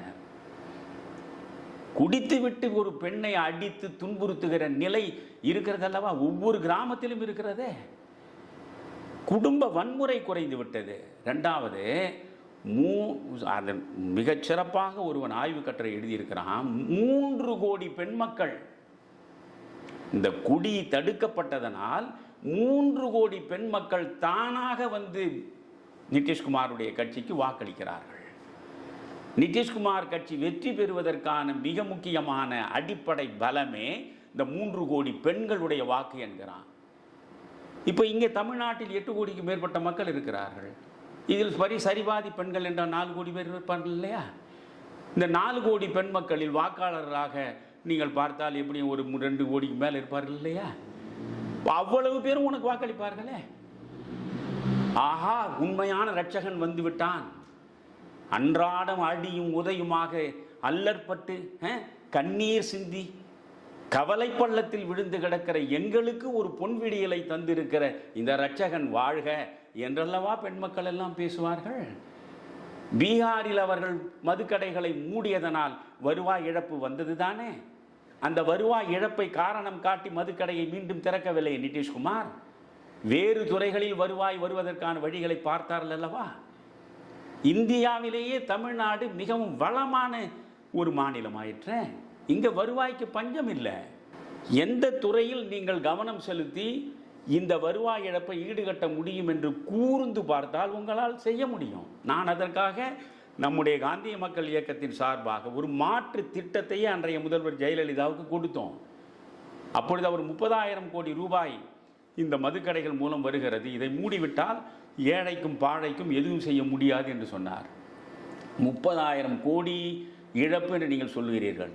நான் 40,000 கோடி வருவாய்க்கு வழி சொல்கிறேன் என்று தான் கூடி சிந்தித்து அத்தனை நிபுணர்களையும் கலந்து ஆலோசித்து நாம் மாற்று திட்டத்தை அறிமுகப்படுத்தினோம். அன்றைக்கு நாம் மாற்று திட்டம் கொடுக்கும்போது கூட பத்திரப்பதிவுத்துறையின் வருவாய் 7,000 கோடியாக உயர்த்தலாம் என்று அதில் நான் குறிப்பிட்டிருப்பேன். 7,000 கோடியாக நினைத்தால் உயர்த்த முடியும். மார்க்கெட் வேல்யூ கைட்லைன் வேல்யூக்கு இடையே இருக்கிற இடைவெளியை குறைப்பதன் மூலம் நீங்கள் 7,000 கோடியாக உயர்த்த முடியும் என்று நான் அன்று சொன்னேன். இன்றைக்கு பார்த்தால் சென்ற 24, 25, 26 பட்ஜெட்டை பார்த்தா பத்திரப்பதிவுத்துறையில் மட்டும் 22,000 கோடி ரூபாய் வருவாய் வந்திருக்கிறது அரசுக்கு. 22,000 கோடி அரசுக்கு வந்து குவிகிறது. இப்படி எந்தெந்த இடங்களில் வருவாய் வருவதற்கான வாய்ப்புகள் இருக்கிறதோ அவற்றையெல்லாம் நீங்கள் பார்த்து பரிசீலித்து இந்த டாஸ்மாக் கடைகளை மூடுவதுதான் கொலைகள் இல்லாத, பாலியல் பிறழ்வுகள் நடக்காத, ஒரு சட்டம் ஒழுங்கு பாதுகாக்கப்படுகிற அமைதி சார்ந்த மாநிலமாக தமிழகம் இருப்பதற்கான ஒரே வழி. இதை நீங்கள் செய்யாத வரையில் எந்த ஆட்சி மாறினாலும் சரி, எந்த மனிதன் முதல்வராக வந்து அமர்ந்தாலும் சரி, இங்கே பாலியல் பண்புணர்ச்சிகள் நடக்கும், கொலைகள் நடக்கும், கொள்ளைகள் நடக்கும். காரணம் இவை அனைத்துக்கும் காரணம் போதைப் பொருள் என்று நீங்கள் ஒரு குறிப்பிட்ட இடத்தில் போய் நிற்கிறீர்கள். எல்லா இடங்களிலும் கஞ்சா கிடைப்பதில்லை. எல்லா இடங்களிலும் பெத்தமைட்டேன்னு என்ன நம்ம பேரெல்லாம் சொல்கிறீங்களே, வீதி பூராவும் இல்லை, அது குறிப்பிட்ட இடங்களில் விற்கிறான். அதை போலீஸ்காரர்கள் நினைத்தால் உடனடியாகவே தடுக்க முடியும். முதலில் போலீஸ்காரர்கள் மனச்சான்றோடு பணியாற்ற வேண்டும். அந்த காவல்துறை சரியாக பணியாற்றுவதற்கு காவல்துறையினுடைய டிஜிபியிலிருந்து இருக்கிறீர்களே, அவர்கள் மிகச்சரியான மனிதர்களாக தேர்ந்தெடுக்கப்பட வேண்டும். முதல்வருக்கு வேண்டிய அளவுக்கு சாமரம் வீசினால் போதும், முதல்வர் மகிழ்ச்சி அடைவார் என்று. சென்ற ஆட்சியில் காவல்துறை எங்கே வேலை செய்தது? எனவே அந்த காவல்துறை கலைஞர் சொன்னது போல ஈரல் கெட்டு கிடக்கிறது. இந்த டாஸ்மாக் கடைகளுக்கு மூடு விழா நடத்தினால்தான் தமிழ்நாட்டில் சட்டம் ஒழுங்கு பாதுகாக்கப்படும், பெண் மக்கள் பாதுகாப்போடு புறப்படுவார்கள். நீங்கள் 2,500 ரூபாய் கொடுப்பதை பற்றி எந்த பெண் மக்களும் கவலைப்படவில்லை. பெண் மக்கள் இரவு நேரத்திலும் பாதுகாப்பாக எங்கு வேண்டுமானாலும் செல்லவும் வீடு திரும்பவுமான சூழல் முதலில் உருவாக்கப்பட வேண்டும். அந்த சூழல் நேற்றும் இல்லை. நேற்று அது இல்லாத ஒரே காரணத்தினாலே தான் பெண் மக்கள் அத்துணை பேரும் அலையலையாக வந்து உங்களுக்கு வாக்களித்திருக்கிறார்கள். நேற்று நடந்த அதே தவறு மாற்றமின்றி இப்பொழுதும் நடக்கும் என்றால் இதே பெண் மக்கள் உங்களுக்கு எதிராக திரும்புவார்கள். எனவே நான் சென்ற முறை சொன்னது தான், மகுடம் எப்பொழுதுமே மாறக்கூடியது. இப்பொழுது உங்கள் தலையில் வைக்கப்பட்டிருக்கிற மகுடம் அது முள் கிரீடம். அது ஒன்றும் அலங்கார மகுடம் அல்ல, அது முள் கிரீடம். அந்த முள் கிரீடம் குத்தும். அந்த முள் கிரீடம் உங்களுக்கு வருத்தத்தை தரும். அத்தனையும் சுமந்து கொண்டு மக்களுக்கு நல்லது செய்ய வேண்டும் என்ற நினைப்பும் முனைப்பும் உள்ளவராகத்தான் நீங்கள் உள்ளே வந்திருக்கிறீர்கள். எனவே நீங்கள் முதலில் பார்வையை செலுத்த வேண்டிய இடம் அது. நான் இன்னும் கொஞ்சம் இதை பற்றி விரிவாக, ஏனென்றால் இது மிக முக்கியமானது, அதனால் இன்னும் சொல்கிறேன். நீங்கள் மதுக்கடைகளை முழுவதுமாக மூடுங்கள் என்று கூட நான் சொல்லலை. நான் என்ன சொல்கிறேன், 500 கடைகளாக மூடுவது என்று முதலில் முடிவெடுங்கள். 5 ஆண்டு காலத்திற்குள் நீங்கள் இந்த 5000 கடைகள் ஏறக்குறைய இருக்கின்றன, எல்லாவற்றையும் மூடிவிடலாம். 500 கடைகளாக ஒரு மாதத்திற்கு 500 கடை மூடுங்கள். ஒவ்வொரு மாதமும் 500 கடை மூடுங்கள். அதிலும் குறிப்பாக தமிழ்நாட்டில் உள்ள எல்லா டாஸ்மாக் கடைகளிலும் கோடியாக விற்பனை ஆவதில்லை. சில டாஸ்மாக் கடைகளில் மிக அதிகமான விற்பனை இருக்கும், சில டாஸ்மாக் கடைகள் ரொம்ப குறைவான விற்பனை வரும். எந்தெந்த டாஸ்மாக் கடைகள் குறைவான விற்பனை உள்ளதோ அவற்றை முதலில் பட்டியலிடுங்கள். பட்டியலிட்டு முதலில் 500 கடைகளை மூடுங்கள். வருவாய் இழப்பு குறைவாகத்தான் இருக்கும். எவ்வளவு வருவாய் இழப்பு என்பதை கணக்கு போடுங்கள். அந்த வருவாய் இழப்பை எதன் மூலம் சரி கட்ட முடியும், எந்த துறையில் நாம் கூடுதல் கவனத்தை செலுத்தினால், வரியை உயர்த்தினால் இந்த வருவாய் இழப்பிலிருந்து விடுபட முடியும். இப்படி பார்த்து ஃபேஸ்டு மேனராக நீங்கள் செய்யலாம். சரி, இது இல்லையா, இவையெல்லாம் நான் வழங்கக்கூடிய பரிந்துரைகள் தான். நீங்கள் காங்கிரஸ் ஆட்சி நடந்தது, காங்கிரஸ் ஆட்சி நடக்கிற பொழுது பர்மிட் இருந்தது. குடிப்பவன் என்பவன் எப்பொழுதும் இருப்பான், குடிப்பவனுக்கு பர்மிட் இருந்தது. நீங்கள் கண்ணதாசன் குடித்தவர். கண்ணதாசன் தன்னுடைய வாழ்க்கை வரலாற்றில் மிக தெளிவாக எழுதுகிறார், என்னால் குடிக்காமல் இருக்க முடியலை, ஆனால் இந்த எதிர்க்கட்சிக்காரர்கள் என்னை காட்டி கொடுத்து சிறைக்கு அனுப்பி விடுவார்களோ என்ற அச்சம் எனக்கு எப்பொழுதும் இருக்கிறது. அதனால் நான் அப்பொழுது உள்துறை அமைச்சராக இருந்த கக்கன் அவர்களை நேரிலே போய் பார்த்து எனக்கு நீங்கள் பர்மிட் கொடுங்க அப்படின்னு கேட்டேன். எதுக்காக கவிஞரே, அற்புதமான ஆற்றல் உள்ள கவிஞர் நீங்கள், எவ்வளவோ இன்றும் எழுதுகிறீர்கள், இனியும் எழுதப் போகிறீர்கள், உங்கள் உடல்நலனில் கவனம் செலுத்த வேண்டாமா, தயவு செய்து இதை தவிர்த்து விடுங்க. அது இருந்தால் தான் என்னால் செயற்பட முடியும், தயவு செய்து எனக்கு இந்த பர்மிட் கொடுங்கள், இல்லை என்றால் திமுக காரன் இதையே சொல்லி விமர்சனங்களை வைப்பான். உடனே சரி என்று ஒரு குறிப்பிட்ட அளவு அவர் பர்மிட் கொடுத்துருக்கிறார். இவர் சொல்கிறார், ஐயா இது எனக்கு போதவே போதாது, தயவு செய்து இன்னும் கொஞ்சம் கூடுதலாக கொடுங்க. பிறகு அவர் கொடுத்தார், இவர் குடித்தார். நான் என்ன சொல்கிறேன், நீ பர்மிட் சிஸ்டத்தை கொண்டு வந்தால் நீங்கள் எல்லாருக்கும் பர்மிட்டுக்கு அதிகமான இவ்வளவு பணம் கொடுத்தால்தான் உனக்கு பர்மிட்டு. குடிப்பவன் தான் எதற்கும் தயாராக இருக்கானே. நீங்கள் குவார்ட்டர் 100 ரூபாய்க்கு கொடுத்தாலும் வாங்குவான், குவார்ட்டர் 500 ரூபாய்க்கு கொடுத்தாலும் இருக்கிற வீட்டில் உள்ள பொண்டாட்டி தாலியை கூட விற்றுட்டு கொண்டு குடிக்கிறது தயாராக இருக்கானே. இவனெல்லாம் எப்படி திருத்த போகிறீங்க? அப்போது இந்த பர்மிட் சிஸ்டத்தை கொண்டு வரலாம். 21 வயதுக்கு மேற்பட்டவர்கள் மட்டும்தான் குடிக்கலாம். நீங்கள் கடைகளில் வாங்க போனால் 21 வயதுக்கு மேலே இருந்தால்தான் அவனுக்கு அந்த பாட்டில் கொடுக்கலாம். இதை கொண்டு வாங்க. பார்களை முழுவதுமாக மூடுங்கள். இல்லீகலாக, சட்டத்துக்கு புறம்பாக ஆயிரக்கணக்கான பார்கள் தமிழ்நாடு முழுவதும் இருக்கின்றன. பார்கள் முழுவதும் மூடப்பட வேண்டும். பார்கள் முழுவதும் மூடப்பட்டால் அவன் அங்கே உட்கார்ந்து குடிக்க முடியாது. சரியா? சரி, டாஸ்மாக் கடை இருக்கிறது, நீ போய் முதலில் உன்னுடைய டேட் ஆஃப் பர்த்தை காட்டணும். சின்ன பையன் போனான்னா, சாதாரணமாக நீங்கள் போனால் உங்களை பார்க்கும்போதே வயசு தெரியும், அது பிரச்சனை இல்லை. ஒரு பையன் போகிறான், கேட்குறான், டேட் ஆஃப் பர்த்தோடு தான் போகணும். அது 21 வயது மேலே இருக்குது, இவனுக்கு பாட்டிலை கொடுக்கலாம். அடுத்து மிக முக்கியமானது, வெளியே எந்த இடத்திலும் குடிக்கக்கூடாது.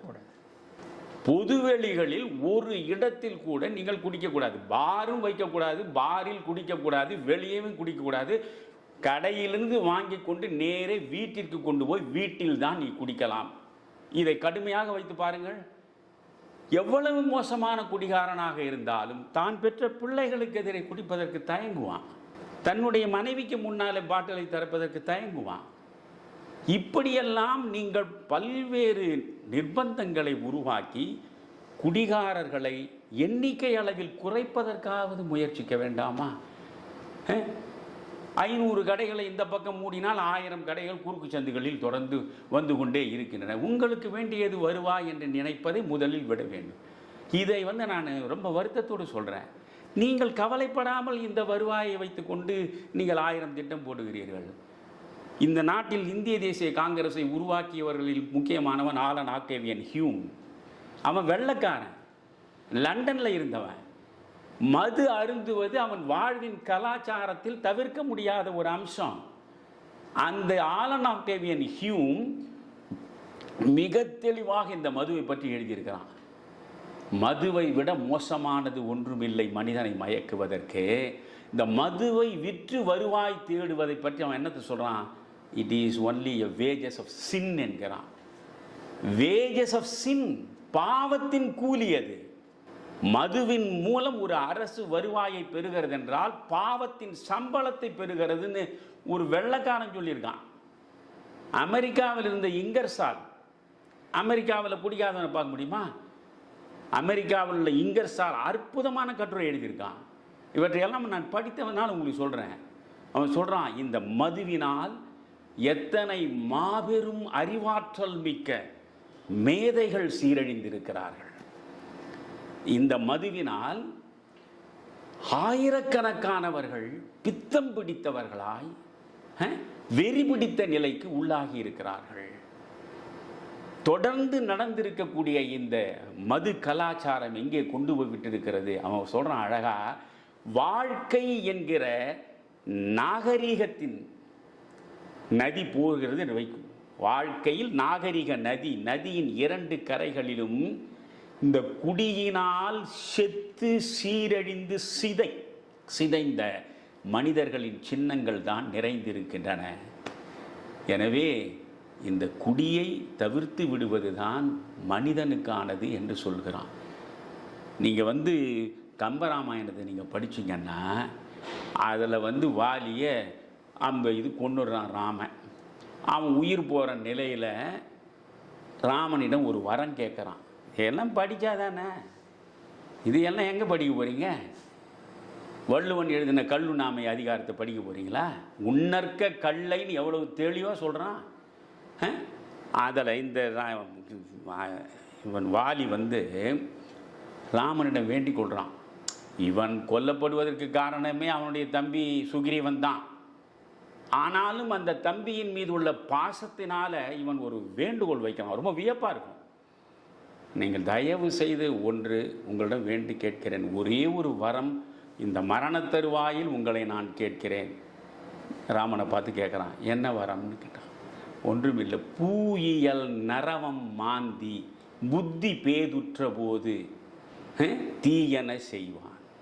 இந்த யார்? சுக்ரீவன், குடிக்கிறவன், எப்பொழுதும் குடிக்கிறவன். பூயியல் நரவம் மாந்தி, இந்த மதுவை குடிக்கிற பொழுது புத்தி பேதலுற்று என்ன செய்வான்? தீமைகள் செய்வான்.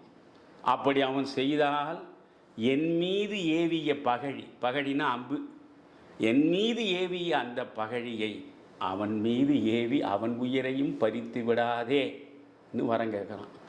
அதுக்கு பிறகு இந்த சுக்ரீவன் இவன் கொடுத்த வாக்குறுதி மறந்து போயிடுறான். இவன் ஆட்சிக்கு வந்த உடனே கார்காலம் 4 மாதம் முடிஞ்சதும் வாடா, என் சீதை எங்கே இருக்கிறாள் என்று நீ தேடி கண்டுபிடிக்கணும்னா. கவலைப்படாதீங்க, 4 மாதம் கார்காலம் முடிஞ்சதும் எங்கே பூமியில் இருந்தாலும் கண்டுபிடிக்கணும்னு சொன்னவன் எந்த நேரமும் மதுவின் மயக்கத்தில் மூழ்கி கிடக்கிறான். பிறகு லட்சுமணன் கோபமாக வரான். கதை பூரா சொன்ன நேரம் ஆகும். அப்போ மகாபாரதம் சொன்னேன், இப்போ ராமாயணம் சொல்கிறேன். நேராக வரான் கோபத்தோட. ராமனே அனுப்பி வைக்கிறான். வாலியை கொன்ற அதே வில்லும் அம்பும் இப்பொழுதும் இந்த காகுத்தன் கையில் இருக்கிறது என்பதை போய் நினைவுபடுத்தி விட்டு வான்னா. அவன் கோபத்தோடு வந்தவனே அது பெரிய கதை நீளமாக போகும். இந்த அங்கதன் வழிமறித்து இந்த அங்கதன் போய் சொல்கிறான், இதை மாதிரி ரொம்ப கோபமாக லட்சுமணன் வரான் உன் உயிரை பறிப்பதற்குன்னு.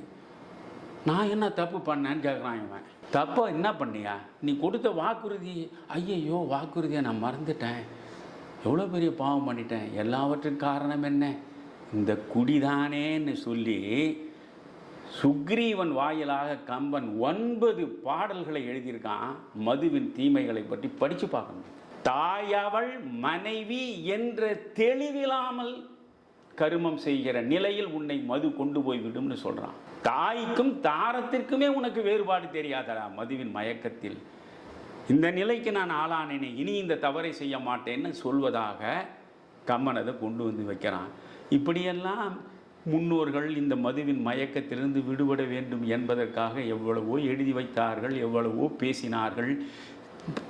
முன்பிருந்த ஆட்சிகள் எல்லாம் மதுவின் வாசனையே தெரியாதபடி ஒரு சமூகத்தை உருவாக்குவதற்கு முயன்றார்கள். ஆனால் நம்முடைய கலைஞர் காலம் தொட்டு இன்று வரையில் சாராய வெள்ளம் எல்லா இடங்களிலும் பெருக்கெடுத்து ஓடி சகலரையும் குடிகாரர்களாக மாற்றி ஒரு சமுதாய சீரழிவையே உருவாக்கி காலம் காலமாக வளர்த்தெடுக்கப்பட்ட இந்த இனத்தின் பண்பாட்டு பாரம்பரிய விழுமியங்கள் அனைத்தையும் படுகுழியில் தள்ளி இவ்வளவு அவலத்தையும் உருவாக்கி இருக்கின்ற இந்த டாஸ்மாக் கடைகளை மூடவில்லை என்றால் விஜய் அவர்களே, நீங்கள் முதல்வராக வந்ததில் எனக்கு ஒன்றும் புதிதாக மகிழ்ச்சி அடைய எதுவுமே இல்லை. அவ்வளவுதான். இப்பொழுது எம்எல்ஏக்கள் போக்குவரத்து ஆரம்பித்து விட்டது. அதிமுகவிலிருந்து 3 பேர் விலகி தாவேகாவில் இணைந்திருக்கிறார்கள். இடைத்தேர்தலில் அவர்களை நிற்பார்கள் என்று சொல்கிறார்கள். இந்த நிலைமையெல்லாம் நீங்கள் எப்படி பார்க்கிறீர்கள்? ஆரோக்கியம் இல்லாத அரசியல் அரங்கேறுகிறது என்பதை கவலையோடு நாம் பார்க்க வேண்டி இருக்கிறது. ஏனென்றால் ஒரு 15-20 நாட்களுக்கு முன்பு நடந்த தேர்தலில் அவர்கள் அண்ணா திராவிட முன்னேற்ற கழகத்தின் வேட்பாளர்களாக இரட்டை இலை சின்னத்தில் நின்று மக்களுடைய வாக்குகளை பெற்று சட்டமன்றத்திற்கு வந்திருக்கிறார்கள். தாவேகாவை விமர்சனம் செய்திருக்கிறார்கள். விஜய்க்கு எதிராக அவர்கள் விமர்சனங்களை வைத்திருக்கிறார்கள். இந்த நிலையில் மக்கள் அவர்களுக்கு அளித்த வாக்கை பெற்றுதான் சட்டமன்றத்திற்குள்ளே நுழைந்தவர்கள். 12 நாட்கள் 15 நாட்கள் ஆவதற்குள்ளாகவே சட்டமன்றத்தின் பணி நடப்பதற்கு முன்பாகவே அவசரமாக வேலுமணியின் பக்கம் வந்து சேர்ந்திருந்த அந்த 25 பேரில் இப்பொழுது 3 எம்எல்ஏக்கள், 2 பெண் மக்கள், 1 ஆண், 3 பேரும் உடனடியாக தாவேகாவில் வந்து சேர வேண்டிய அவசியம் என்ன? 12 நாட்களுக்கு முன்பு அவர்களுக்கு தாவேகாவின் மீது இருந்த அதிருப்தி, எதிர்ப்பு இந்த 12 நாட்களுக்குள் எப்படி ஆதரவாய் மாறியது? இந்த நிலை நீடித்தால் என்ன ஆகும்? இதற்காகத்தான் கட்சி தாவல் தடுப்பு சட்டத்தை 1985இல் ராஜீவ்காந்தி கொண்டு வந்தார். நீங்கள் பார்த்தால் 1970களிலேயே இந்த கட்சி தாவல் தடுப்பு சட்டத்தை கொண்டு வருவதற்கான முயற்சிகள் நாடாளுமன்றத்தில் நடந்தன. அப்பொழுது வைக்கப்பட்ட பரிந்துரை என்னவென்றால், நீங்கள் கட்சி தாவலில் ஈடுபட்டால் அமைச்சர்களாகவும் இருக்க முடியாது, அரசின் எந்த பொறுப்பிலும் நீங்கள் அந்த 5 ஆண்டு காலத்தில் இருக்க முடியாது என்ற ஒரு பரிந்துரை வைக்கப்பட்டது. அதை இந்திரா காந்தி ஏற்றுக்கொள்ளவில்லை. அதனால் அது அப்படியே முடிந்து போனது. பிறகு மொராஜி தேசாயினுடைய ஆட்சி காலத்தில் மீண்டும் இந்த கட்சி தாவல் தடுப்பு சட்டத்தை கொண்டு வருவதற்கான முயற்சிகள் மேற்கொள்ளப்பட்டன. அது நிறைவேறுவதற்கு முன்பு அவருடைய ஆட்சி கவிழ்க்கப்பட்டு விட்டது. ஆனால் 1985இல் எல்லா வகையிலும் இந்த இந்திய சமூகத்தில் ஒரு மாற்றத்தை கொண்டு வர வேண்டும் என்ற சிந்தனையோடு வந்து பிரதம நாற்காலியில் அமர்ந்த மனிதன்தான் ராஜீவ்காந்தி. எனவே அந்த ராஜீவ்காந்தி மிக மோசமாக இங்கிருந்து அங்கும் அங்கிருந்து இங்குமாக எந்த கொள்கையும் இல்லாமல் எந்த லட்சியமும் இல்லாமல் தங்கள் சுயநலத்திற்காக கட்சி மாறுகின்ற கோலத்தை காணச் செய்யாமல் தான் இந்த கட்சி தாவல் தடுப்பு சட்டத்தை கொண்டு வந்தார். ஆனால் இந்த கட்சி தாவல் தடுப்பு சட்டத்தை கொண்டு வரும் முன்பே லா கமிஷன் ஒரு பரிந்துரை செய்தது. அழகான பரிந்துரை அது. அதாவது ஒரு கட்சியில் ஒரு சின்னத்தில் ஒருவர் தேர்ந்தெடுக்கப்பட்டு சட்டமன்றத்திற்கோ நாடாளுமன்றத்திற்கோ சென்றால் அந்த 5 ஆண்டு காலம் முழுவதும் அவர் அந்த கட்சியின் உறுப்பினராகத்தான் இருக்க வேண்டும். அந்த கட்சியின் உறுப்பினராக இல்லாமல் அவர் தடம் மாறினால் உடனடியாக அவர் பதவி நீக்கம் செய்யப்பட வேண்டும். அப்படி பதவி நீக்கம் செய்யப்படுபவர் 5 ஆண்டு காலத்தில் அமைச்சராகவும் இருக்கக்கூடாது, அரசின் எந்த துறையிலும் அங்கம் வைக்கக்கூடாது என்று ஒரு அற்புதமான பரிந்துரையை வைத்தார்கள். அதை எல்லா அரசியல்வாதிகளும் ஒன்றாக சேர்ந்து நிராகரித்து விட்டார்கள். இது என்ன கொடுமை என்று நான் கேட்கிறேன். 12 நாட்களுக்கு முன்பு நீங்கள் இரட்டை இலை சின்னத்தில் நிற்பீர்கள், மக்கள் நம்பி உங்களுக்கு வாக்களிப்பார்கள். கொஞ்சமும் சமூக கூச்சம் இல்லாமல் நீங்கள் உடனடியாக நாங்கள் தாவேகாவில் வந்து சேர்ந்து விட்டோம் என்று சொல்கிறீர்கள் என்றால் இதற்கு ஏற்கனவே திட்டமிடப்பட்டதா என்று கேட்கிறேன். நீங்கள் வாருங்கள், வந்தால் உங்களுடைய ஏனென்றால் அமைச்சர் பதவியை, சட்டமன்ற உறுப்பினர் பதவியை ராஜினாமா செய்துவிட்டு தான் அவர்கள் உங்கள் முன்னால் நிற்கிறார்கள். வேறு வழி கிடையாது. கட்சி மாறுகிற பொழுது அவர்கள் பதவியை இழந்தாக வேண்டும். ஏற்கனவே இவர்கள் எப்பொழுது 25 பேரும் சட்டமன்றத்தில் உட்கார்ந்து கொண்டு விஜய்க்கு ஆதரவாக நம்பிக்கை வாக்குக்கு கை நீட்டினார்களே, அப்பொழுதே இவர்கள் டிஸ்குவாலிஃபைடு. அதில் மாற்றமே இல்லை. அதை பற்றி நான் வெளிப்படையாக சட்ட விவகாரங்களை எல்லாம் சென்ற பதிவில் நான் சொல்லியிருக்கிறேன். இந்த 25 பேரும் அதில் தப்ப முடியாது. வேண்டுமென்றால் சபாநாயகர் காப்பாற்றுவதற்கு என்ன முயற்சிகளை மேற்கொண்டாலும் எடப்பாடி வழக்கை உச்சநீதிமன்றத்தில் வரை கொண்டு போனால், சட்ட ரீதியான போராட்டம் நடந்தால் சபாநாயகர் நிர்பந்திக்கப்படுவார். இவர்கள் அத்தனை பேரும் சட்டமன்ற உறுப்பினர் பதவியை இழப்பார்கள். அதனால தான் போன 25 பேரில் இப்பொழுது வேக வேகமாக 5 பேர் இங்கே வந்து உட்கார்ந்திருக்கிறார்கள். இந்த நிலை நீடித்தால் 25 பேர் திரும்ப வந்தாலும் வந்து விடுவார்கள். ஆனால் 25 பேர் வந்தாலும் கூட எடப்பாடி இவர்கள் மீது நீங்கள் நடவடிக்கை எடுக்க வேண்டும். கொறடா என்ன சொன்னாரோ, இன்னாருக்கு வாக்களிக்க வேண்டும் என்று கொறடா சொன்னால் அந்த கொறடா சொன்னதற்கு மாறாக நடந்தாலே நீங்கள் பதவியை இழக்கிறீர்கள். கட்சி யாரிடம் இருக்கிறது? எடப்பாடியிடம் இருக்கிறது. சின்னம் யாரிடம் இருக்கிறது? எடப்பாடியிடம் இருக்கிறது. அவரிடம் 22 பேர், உன்னிடம் 25 பேர் என்பது கணக்கல்ல. கட்சி எடப்பாடியிடம், சின்னம் எடப்பாடியும் இருக்கும்போது அவர் நியமிக்கக்கூடிய அக்ரி கிருஷ்ணமூர்த்தி தான் உண்மையில் கொறடா. அந்த கொறடா இந்த ஆட்சிக்கு எதிராக வாக்களிக்க வேண்டும் என்று சொல்லி இருந்தால் அதைத்தான் நீங்கள் பின்பற்ற வேண்டும். ஆனால் நீங்கள் ஆதரித்து வாக்களித்த அந்த கணத்திலேயே நீங்கள் கொறடாவினுடைய கட்டளையை மீறுகிறீர்கள், கட்சி கட்டுப்பாட்டை மீறுகிறீர்கள், நீங்கள் தானாகவே பதவியை இழக்கிறீர்கள். அதனால் தான் நான் சொன்னேன், இந்த 25 பேருக்கும் உள்ள ஒரே வாய்ப்பு மீண்டும் போய் இவர்கள் தாவேகாவில் போய் நின்று விசிலை வைத்துக்கொண்டு மக்களிடம் வாக்குகளை பெற்று தாவேகாவிலேயே இணையலாம். அப்படி ஒரு திட்டம் இருக்கலாம். ஆனால் விஜய் என்ன செய்வார் என்று உங்களால் சொல்ல முடியாது. இந்த 25 பேரை இப்பொழுது நட்டாற்றில் விட்டுவிட்டாரே. இவர்களை போய் சி.வி. சண்முகம் வீட்டிற்கு போய் அவர்களுக்கெல்லாம் சால்வை அணிவித்து வேலுமணியோடெல்லாம் சேர்ந்து நிழற்படம் எடுத்து எவ்வளவு பரபரப்பாக இருந்தது. ஆக அந்த அதிமுகவை 2ஆக பிளந்து அதை அழிப்பதற்கு ஒரு பகுதியை பயன்படுத்தி கொள்வது என்ற நினைப்போடு தானே அவர் போனார். அப்படி போனவர் அவர்கள் என்ன நினைத்தார்கள்? இவர் எப்படியும் 5 பேரை அமைச்சராக போகிறார் என்று நினைத்தார். நான் அதுதான் அப்போது சொன்னேன், அந்த 25 பேரில் யார் ஒருவர் ஊழலற்ற மனிதன்? எல்லார் மீது வழக்கு இருக்கிறது, ஊழல் வழக்கு இருக்கிறது. இவர்களில் யாரையாவது கொண்டு வந்து அமைச்சராக்கினால் அந்த கணத்திலேயே விஜயினுடைய பிம்பம் சிதைந்துவிடும். மாற்று அரசியலை தருவதற்கு வந்த மனிதன் என்கிற பிம்பமே சிதைந்துவிடும். அது அவருக்கு புரிந்தது. அதனால் உடனே அவர்களை வெளியே நிற்க வைத்து விட்டார். இன்று இல்லை நாளையாவது அமைச்சர்களாக முடியுமா என்று பார்த்தால் இல்லை, 35 பேரையும் முழுவதுமாக போட்டு நிரப்பிவிட்டார். இனி அமைச்சராக யாரும் வர முடியாது. இந்த நிலையில் இப்பொழுது இவர்கள் 3 பேரை உள்ளே இழுக்கிறார்கள். இப்பொழுது ஒரு கணக்கு நீங்கள் பார்க்க வேண்டும். 234 பேர், அதில் மேஜிக் நம்பர் 118. ஆனால் இவரிடம் இருப்பது 108. 108இல் இவர் ஒன்றை ராஜினாமா செய்துவிட்டார். 107. 107இல் ஒருவர் ஒரு வாக்கு வித்தியாசத்தில் வெற்றி பெற்றதனால் அவர் வாக்களிக்கக்கூடாது என்று உச்சநீதிமன்றம் அவருக்கு ஒரு தடை வைத்திருக்கிறது. போன முறை வைத்தது அது. அதையும் நீங்கள் தவிர்த்து பார்த்தால் 106. இந்த 106ஓடு இப்பொழுது இவர் என்ன, இந்த கம்யூனிஸ்டுகளை நம்ப முடியாது. அவர்கள் அமைச்சரவையிலும் இடம்பெறவில்லை. விடுதலை சிறுத்தைகள் இடம்பெற்றிருக்கிறார்கள், முஸ்லீம் லீக் இடம்பெற்றிருக்கிறார்கள், காங்கிரஸ் இடம்பெற்றிருக்கிறது. எனவே கூட்டணி மந்திரி சபை நீடிக்கும். ஆனால் இந்த கம்யூனிஸ்டுகள் வெளியே நின்று கொண்டு 4 பேரை வைத்துக்கொண்டு எந்த நேரத்திலும் இதை கவிழ்ப்பதற்கு பார்க்கலாம். 4 பேர் வெளியேறினால் இந்த ஆட்சி அடுத்த கணமே கவிழும். ஆனால் இப்படி இவர்களை எம்எல்ஏக்களை அதிமுகவிலே இருந்து வாங்கி அந்த எம்எல்ஏக்களை எந்த வகையில் கவனிக்க வேண்டுமோ அந்த வகையில் கவனித்து இது நடக்கத்தானே செய்யும். இப்போ திடீரென்று அவர்களுக்கு எப்படி ஒரு ஞானோதயம் வரும்? திடீரென்று தாவேகாவின் மீது எப்படி பாசம் பொங்கும்? திடீரென்று விஜய் மீது எப்படி அப்படிப்பட்ட அன்பு வெள்ளமாக பெருக்கெடுத்து ஓடும்? அதற்கு கவனிக்கப்படுகிற விதத்தில் இந்த 3 பேரும் கவனிக்கப்பட்டிருப்பார்கள். இது ஒரு மோசமான குதிரை பேரம் இல்லையா? இதைத்தானே திருமதி பிரேமலதா அவர்கள் சட்டமன்றத்தில் சொன்னார். அப்படி ஒரு குதிரை பேரம் நடப்பதற்கு நீங்கள் இடம் கொடுக்கக்கூடாது முதல்வர் அவர்களே என்று சொன்னார். உடனே அழகாக விஜய் எழுந்து பதில் சொன்னார்.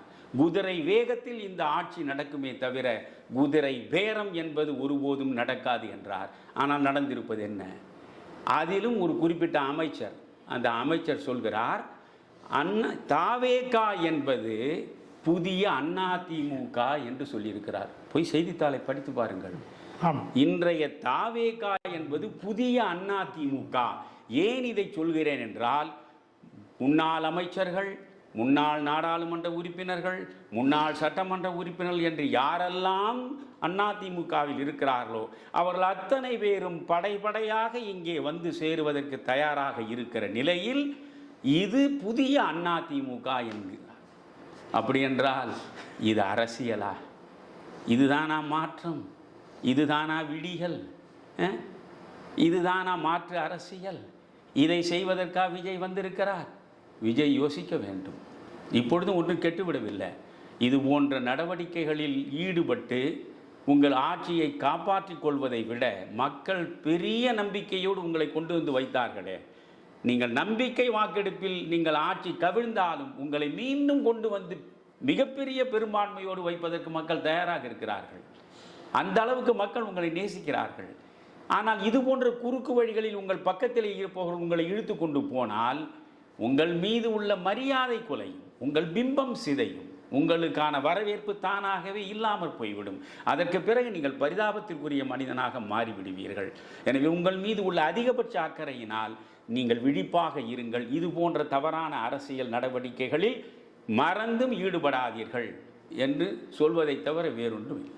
விறுவிறுப்பான அரசியல் நிகழ்வுகள் குறித்த ஆய்வுகள், நியாயங்களின் நிறம் மாறாத கூர்மையான விமர்சனங்கள், தீமைகளை சுட்டெரிக்கவும் நல்ல அரசியலை வளர்த்தெடுக்கவும் அறிவார்ந்த விவாதங்கள், இளைய தலைமுறையிடம் விழிப்புணர்வை ஊட்டும் விரிவான வரலாற்று விளக்கங்கள், கலை, இலக்கியம், ஆன்மீகம், பண்பாடுகளை படம் பிடித்து காட்டும் கருத்தோவியங்கள் வாரந்தோறும் உங்கள் தமிழருவி தர்பாரில் அணிவகுக்கும்.